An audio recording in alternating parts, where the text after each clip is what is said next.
तो सबने सुना ही होगा। आप में से कई जो बच्चे हैं उनके दोस्त लोग टैली अकाउंटेंट के रूप में भी काम करते ही है। ये अपने शहर में बहुत देखा जाता है। ठीक है, टैली के बारे में बात करने का मेन मोटिव क्या है? हमारे शहर में एक बहुत बड़ी मैंने गलती देखी। बीकॉम करोगे, बीएससी करोगे, बीए करोगे, सब कुछ कर डालोगे, लेकिन ये भूल जाते हो कि कंप्यूटर के बिना कोई भी पढ़ाई मतलब की नहीं है। आपको कोई सॉफ्टवेयर भी तो सीखना है। मैंने बीकॉम वालों से जब बात किया तो बीकॉम वालों ने क्या कहा?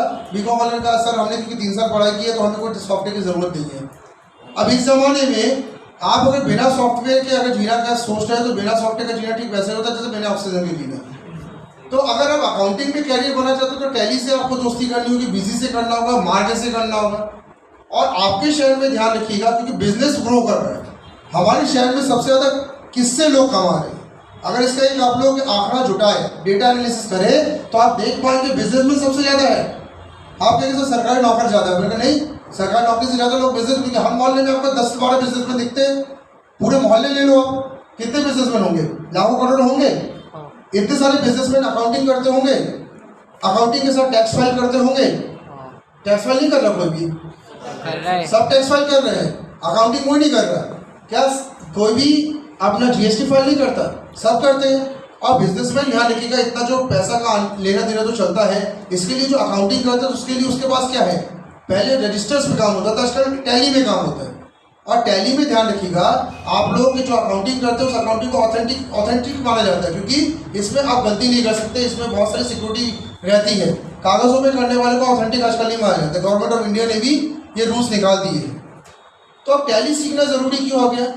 टैली सीखना इसलिए जरूरी है जिससे आप कम से कम एक कॉर्पोरेट सेक्टर में एंट्री के लिए कुछ तो करें। क्योंकि मैंने अभी कहा ना, कॉर्पोरेट में एंट्री के लिए क्या है आपके पास? या तो प्रोग्रामिंग सीखे या टैली सीखे। तो टैली में जब आप एंट्री करते हैं तो टैली में आपको क्या क्या आपको काम करना पड़ता है? अकाउंटिंग लिखते जाएगा, टैली वर्क की टैली में आपको क्या क्या सीखना है?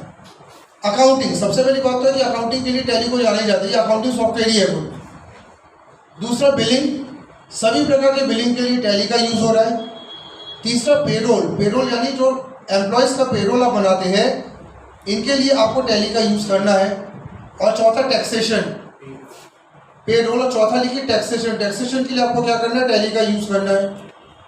अब ये 4 बहुत मेन काम हमारे सामने आएगा। 5वां रिपोर्ट्स भी लिख लीजिए। तो फाइनेंशियल रिपोर्ट उसके लिए भी किसका यूज़ करना है? टैली का।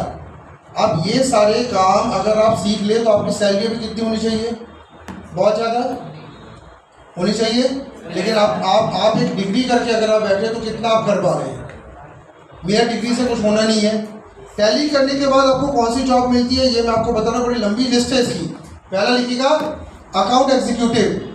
सबसे पहले एक ड्रीम पालिए। आप अकाउंट एग्जीक्यूटिव का एक लेबल लगा लीजिए, बहुत वजन है इस लेबल में। अकाउंट एग्जीक्यूटिव, आप अपने अकाउंटिंग देख रहे हैं किसी कंपनी का। दूसरा एडमिन एग्जीक्यूटिव, उसके ऊपर कौन बैठ रहता है? एडमिन, जो पूरी अकाउंटिंग को क्या करता है? मैनेज करता है। तीसरा लिखिएगा आप ऑडिट एग्जीक्यूटिव। ये क्या करता है? ये ऑडिटिंग करता है, मतलब चेकिंग करता है पूरे अकाउंटिंग का।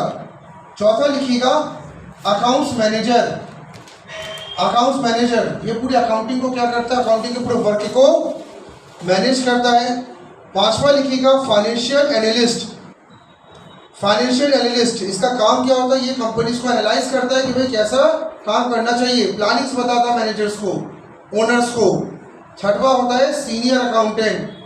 भाई ये जो पोस्ट है सीनियर अकाउंटेंट, ये तो सबका ड्रीम जॉब है। भाई अगर आप किसी संस्था के सीनियर अकाउंटेंट हो गए तो कितनी सैलरी होगी? 10,000? लाखों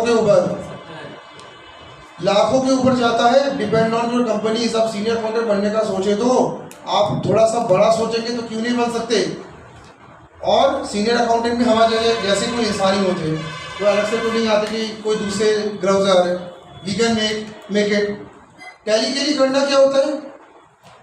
अगर आपको टैली में कैरियर बनाना है तो सबसे पहले चीज़ क्या करना है? जैसे अभी PHP पाइथन और जावा की बात की, कैरियर बनाने के लिए सबसे पहले आपको चीज़ ध्यान रखनी है, पूरा कोर्स सीखिए। आजकल एक वर्ड चलता है मार्केट में, फुल स्टैक वर्ड चलता है। हमारे में से कई लोग फुल स्टैक नहीं जानते क्या होता है। बोले क्या है फुल स्टैक? फुल स्टैक का मतलब है जो करो पूरा करो। आप क्या करते हैं? आप हाफ स्टैक करके रखते हैं, मिनी स्टैक करके आप सोचते हैं कि हमारी ज़िंदगी बन जाएगी। आप ये भूल रहे हैं कि कॉर्पोरेट वर्ल्ड फुल स्टैक पे काम करता है।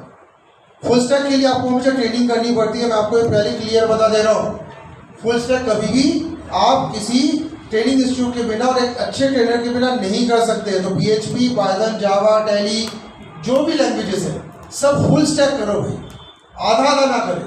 और एक चीज़ और भी ध्यान रखिएगा, फुल स्टैक के साथ प्रैक्टिकल ज़्यादा करें, क्योंकि थ्योरेटिकल मात्र यूनिवर्सिटी एग्जाम्स के लिए होते हैं और प्रैक्टिकल होते हैं ज़िंदगी के एग्ज़ाम के लिए। आप यूनिवर्सिटी एग्ज़ाम तो सभी पास करके बैठ गए, ज़िंदगी के एग्ज़ाम जो अभी आ रहे हैं उसका क्या करोगे? ये एग्ज़ाम चलता है 60-70 साल तक का, और इस एग्ज़ाम में जो फेल होते हैं उनकी क्या दुर्दशा बनती है वो आप देखते हो कई लोगों को, जब आप देखते हैं कि वो हमेशा फाइनेंशियल तंगियों से गुजरते हैं। मत भूलिएगा, इस दुनिया की सबसे बड़ी दिक्कत है फाइनेंशियल तंगी। इससे लड़ने के लिए कुछ सोचो, क्योंकि इसने कईयों को निपटा डाला। कोविड से भी खतरनाक होता है गरीबी, और इसके लिए आप कुछ बड़ा करें वो ज़्यादा अच्छा होता है।